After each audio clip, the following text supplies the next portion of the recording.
రుణానుబంధ రూపేణ మాతాపితృసుతాలయ అన్నది ఆర్యుల మాట. అంటే మన ఎదురొచ్చే ప్రతి ప్రాణి, మన ఎదురుపడే ప్రతి పరిస్థితి, మనం అనుభవించే పదార్థరాశి అంతా కూడా పుట్టింది మొదలు శ్వాస విడిచేంత వరకు ప్రతిదీ రుణానుబంధాన్ని పట్టి ఉంటుంది.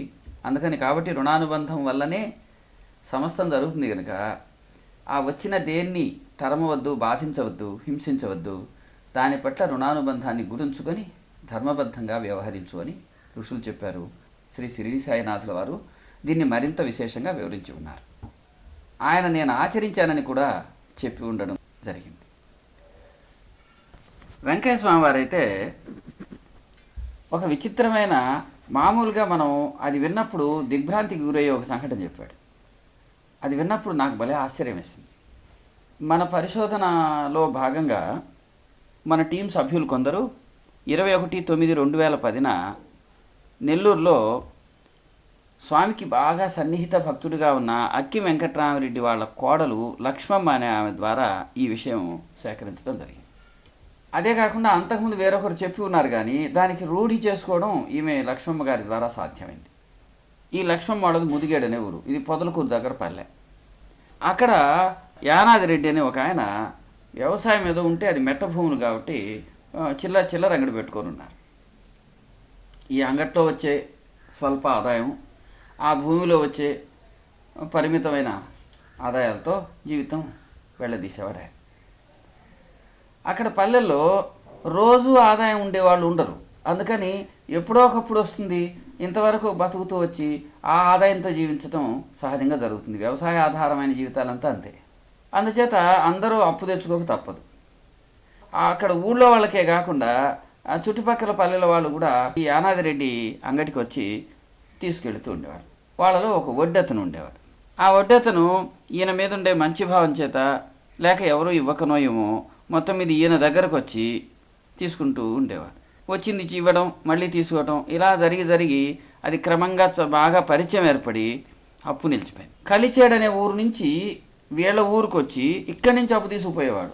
అంటే ఆ ప్రాంతంలో ఇవ్వకపోయి ఉండొచ్చు, లేదా ఇతని మీద సద్భావం కలిగి ఉండొచ్చు, ఇతనికి అతని మీద నమ్మకం కలిగి ఉండొచ్చు. చాలా రోజులు కొనసాగుతూ ఉంది.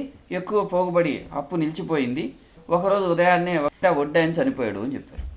వడ్డాయన చనిపోయాడని తెలియగానే ఒక్కసారి ఇతనికి పాపం ఏం చేయాలో దిక్కుతోచక, ఇంత పెద్ద ఆ చిన్న పరిస్థితుల్లో ఆ డబ్బులు ఆగిపోతే ఇబ్బంది అనమాట. బాధతో వెంకయ్య స్వామి దగ్గర తన కడుపు మంట బాధను వెళ్ళబోసుకున్నాడు. అతని బాధను శ్రద్ధగా విన్న వెంకయ్య స్వామి ఒక చిత్రమైన మాట చెప్పాడు. నీ ఆవు ఉంది కదా, ఆ ఆవు ఇప్పుడు సూడితో ఉందా అని అడిగారు. తెలియదు స్వామి అన్నాడు. పాలిస్తుంది, తెలియదన్నాడు. అంతకుముందు దానికి పుట్టిన దూడలన్నీ ఆడదూడలే, అంటే పెయ్య దూడలు అంటారు. అప్పుడు అన్నాడు, దానికి ఇంతవరకు పెయ్య దూడలు పడుతున్నాయి కదా, ఈసారి కోడి దూడ పుడుతుంది. నీ రుణం తీర్చడానికి ఆ వడ్డీవాడు ఈ కోడి దూడగా పుట్టబోతున్నాడు. కాకపోతే నువ్వు ఒక పని చేయి, దాన్ని ఎప్పుడు అమ్మకుండా సేద్యం చేసుకో. 12 సంవత్సరాలు సేద్యం చేస్తుంది. 12 ఏళ్ల సేద్యంతో నీ రుణం తీరిపోతుంది. అప్పుడు అది మరణిస్తుంది. ఆ మరణించగానే దాన్ని కటిక వాళ్ళకిచ్చి మాంసానికి అమ్ముకోకుండా గౌరవప్రదంగా ఆ దేహాన్ని గౌరవించి దాన్ని తీసుకెళ్ళి కోతకి ఇవ్వకుండా ఒక దగ్గర పాతిపెట్టు, గౌరవప్రదంగా ఆ పని చేయవలసింది అని చెప్పారు. అతను ఆశ్చర్యపోయాడు. మన ఇంట్లో ఆవు కడుపులో ఉండే దూడ ఏమిటో, దానికి ఉండే రుణం ఏమిటో వెంకయ్య స్వామి చెప్పారనమాట. చిత్రం. కరెక్ట్గా స్వామి చెప్పినట్టే ఒక కోడి దూడ పుట్టింది. మంచి శరీరపు వన్నెలు చిన్నెలతో పుట్టింది. వాటిని చహరాలు అంటారు నెల్లూరు జిల్లాలో. పుట్టిన తర్వాత సరే దాన్ని వ్యవసాయానికి వాడుకుంటే కరెక్ట్గా 12 ఏళ్ళు పనిచేసింది. 12వ సంవత్సరం పూర్తవడం, వడ్డాయన గారు అప్పు తీరిపోవడం, అది మరణించటం, దాన్ని పాతిపెట్టి వెంకయ్య స్వామి వారు చెప్పినట్టు చేయడం జరిగింది. ఈ సంఘటన విన్న మనం బాబా చెప్పిన మరో వాక్యాన్ని జ్ఞాపకం చేసుకోవచ్చు. మన మానవులందరూ రుణము, శత్రుత్వము, హత్య అనే వాటికి ఎప్పుడు పరిహారం చెల్లించక తప్పదు, అంటే వాటి రుణాన్ని తీరాల్సిందే అని రూఢిగా చెప్పిన సాయి మాట ఎంత సర్వకాలిక సత్యమో అని సమర్థ సద్గురుడైనటువంటి సాయినాథుడి యొక్క దివ్య పాదారవిందాలకు నమస్కరిస్తూ, వెంకయ్య స్వామి స్వరూపం కూడా వారేనని భావిస్తూ, మీ రూపంలో ఉన్న సత్పురుషులకు నమస్కరిస్తూ సెలవు తీసుకుంటాం.